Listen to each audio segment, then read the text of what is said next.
Hi, I'm Minister Ralf Friedrichs. Making a difference is my belief. Here's my challenge to everyone. I just want to challenge everyone, a challenge I'm also trying to live out.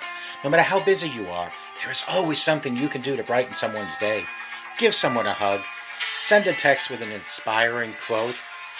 Friends, mail a heartfelt card. Tell someone how much you appreciate him or her. If we look, each day presents us with opportunities to share kindness throughout the world. My core belief that we are called to not only love God and love people, but to carry out the Great Commission and share the eternal message of Jesus Christ. My goal is to help you reimagine your life and let go of the thoughts and behaviors that undermine you so that a renewed and fulfilled you can emerge starting today. We must love one another as God loves each and every one of us. To be able to love, we, my friends, need a clean heart. Prayer is what gives us a clean heart. The fruit of prayer is deepening of faith, and the fruit of faith is love.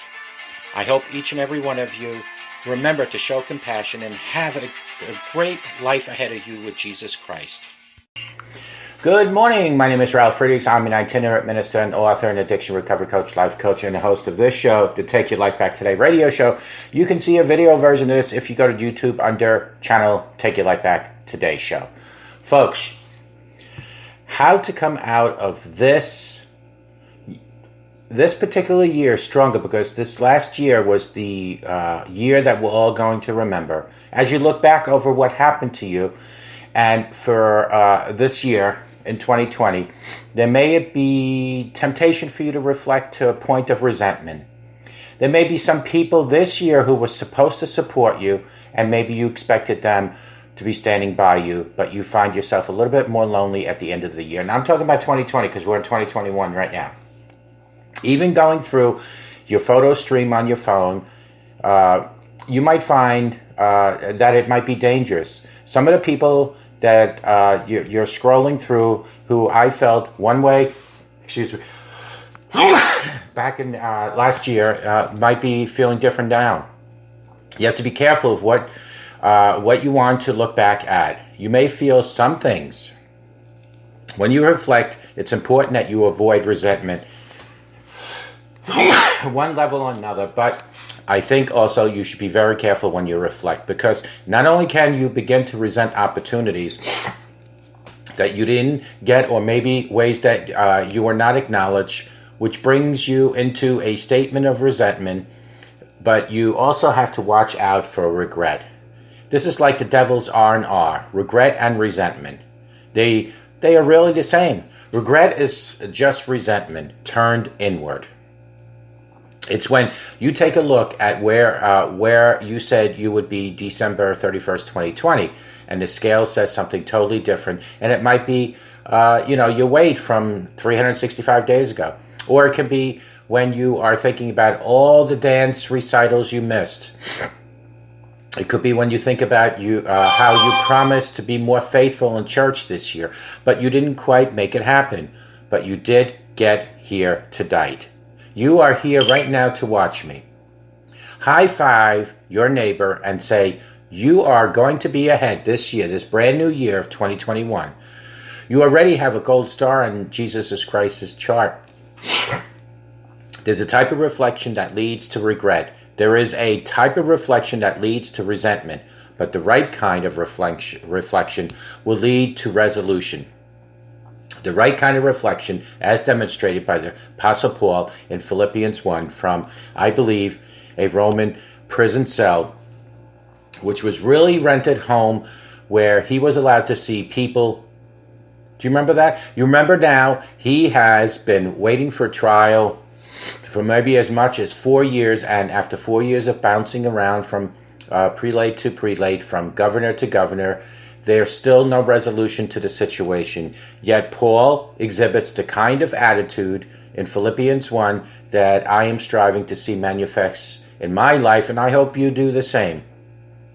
As he reflects, he demonstrates that your spirit does not have to be a reflection of your situation. What I'm trying to say is you do not have to allow your outlook to be defined by the events that brought you to this point. Paul proves it clearly in Philippians 1:12 through 20. Really, I see him in Philippians 1:12 through 20 correcting some of the rumors that have been apparently begun to surface in Philippi about his situation. I can almost hear them whispering behind his back, "Did you hear about Paul?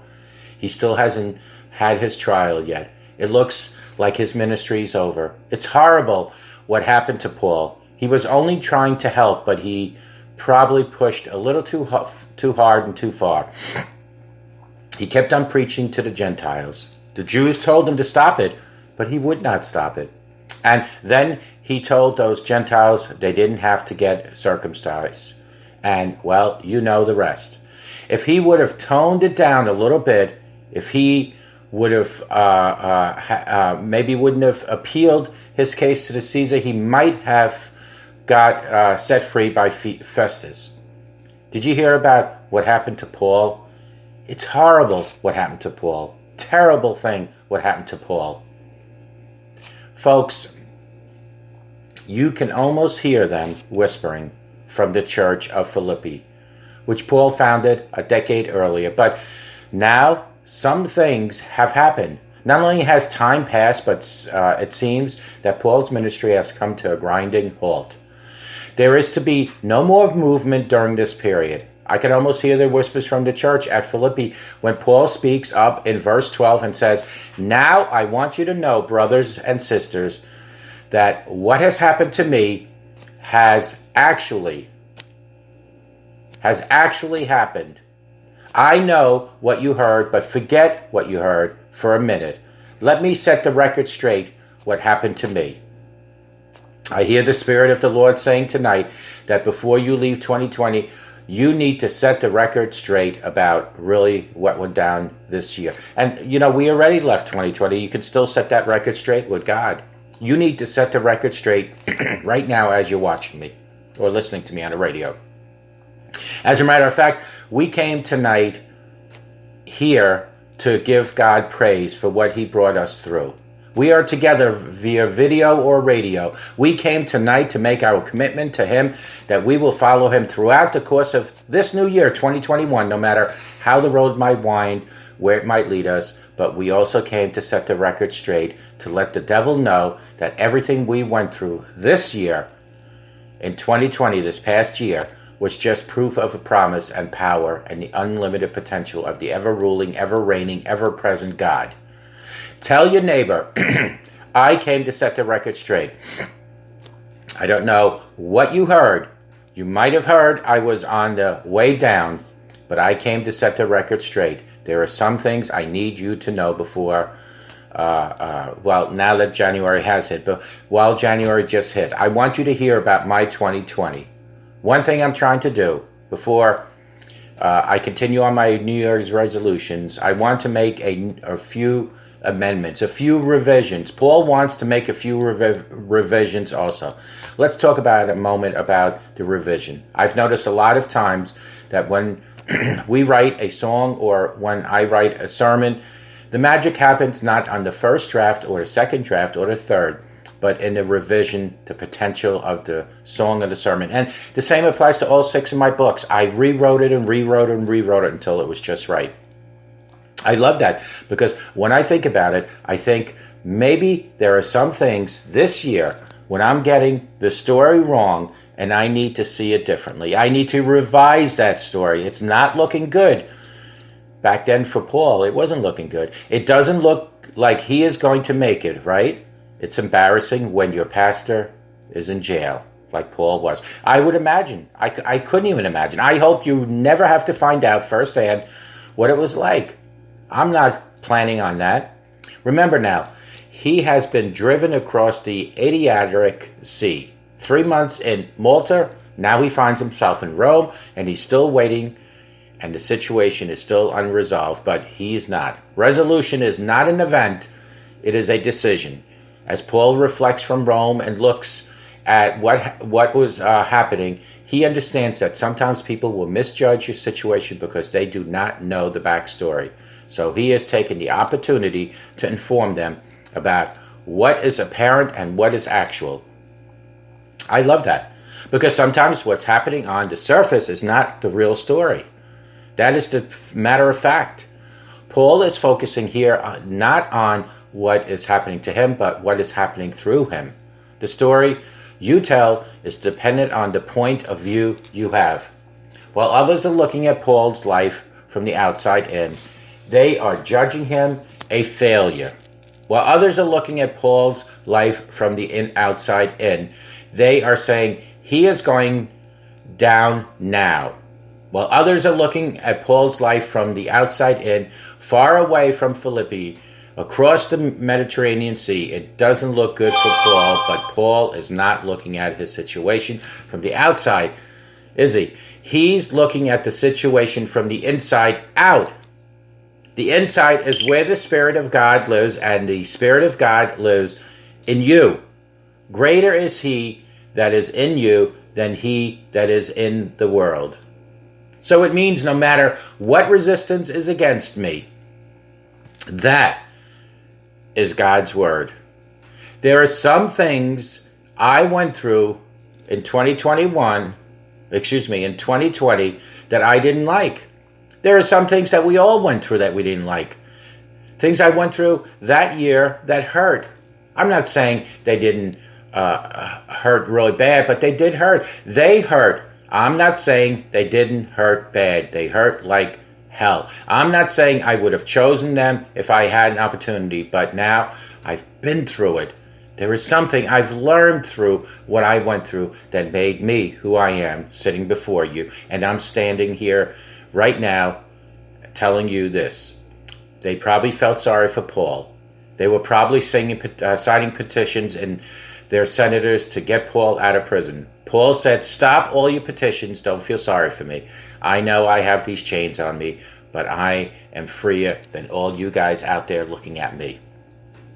Now, I didn't like that at the time. I didn't get it at the time. It didn't make sense while I was in it, but I've been here long enough to recognize, and I've been through enough storms to know I held on to the planks of the boat and made it across the sea and saw God's provisions at a level that now I can tell you is actually God is up to something. He's always up to something. Paul says, I'm not a hostage. I want you to say that right now, no matter what you're going through, because this is a revision that you need to make. No matter what you're going through right now, watching or listening to me on the radio, no matter what you're going through, it's time to make a revision. Take yourself out of being a victim of 2020 and make those revisions now. You cannot leave 2020 like a victim and go into 2021 like a victor. You have to make decisions tonight. Make a decision, even though we're past 2020, that you have weathered the storm. Remember my book, Struggles Became My Strength, because our struggles in life become our strengths. So, even back then, Paul didn't give any details, but he made revisions. All he talks about is what God did through the events he could have been bitter about, but he wasn't, because he said, I'm not a hostage. Don't feel sorry for me. In fact, Paul might say, I always wanted to go to Rome to preach the gospel. I didn't think I have to drag these shackles through the streets to do it. But it actually works out pretty well, because all of these guards have to listen to me preach anytime I open my mouth. Shackles or no shackles, I preached. So you'd better shove your neighbor right now and say, I am not a hostage. I'm a weapon formed in the fire, held steady in the hand of God, and aimed at darkness. Somebody shout, that's watching me, I'm a weapon. Watch out. Watch out, devil. Every time you can cut on me to make me sharper, that's what I am. I am loaded now. I am focused now. I am aimed now. I am what matters now. It feels like the Spirit of God is breaking out on the side of the church. Somebody thought they were trapped. It's not you who's trapped. It's the enemy. You have the devil on the run. Don't you look back let's set the record straight. I came here in chains, but because I'm here, somebody is going to be get set free. God put me here, not Caesar, not Festus. It wasn't the boat that brought me here. It was the purpose of God. Make revisions for 2020. Whatever problems you might have faced in 2020, it's time to change 2021, and it all starts with you. Chains are not holding you back. You have victory in God. Call me at 844-405-HELP. Together, you and I, we can help each other take our lives back. Be good to yourself. Always be good to each other. Remember, a smile. To that same neighbor I just told you, to tell him that you are not a hostage. Can change that neighbor's life and can change your life. May God bless each and every one of you. We'll talk to you guys tomorrow. Make those revisions and check back with me tomorrow. Take good care. Bye-bye now. Take care.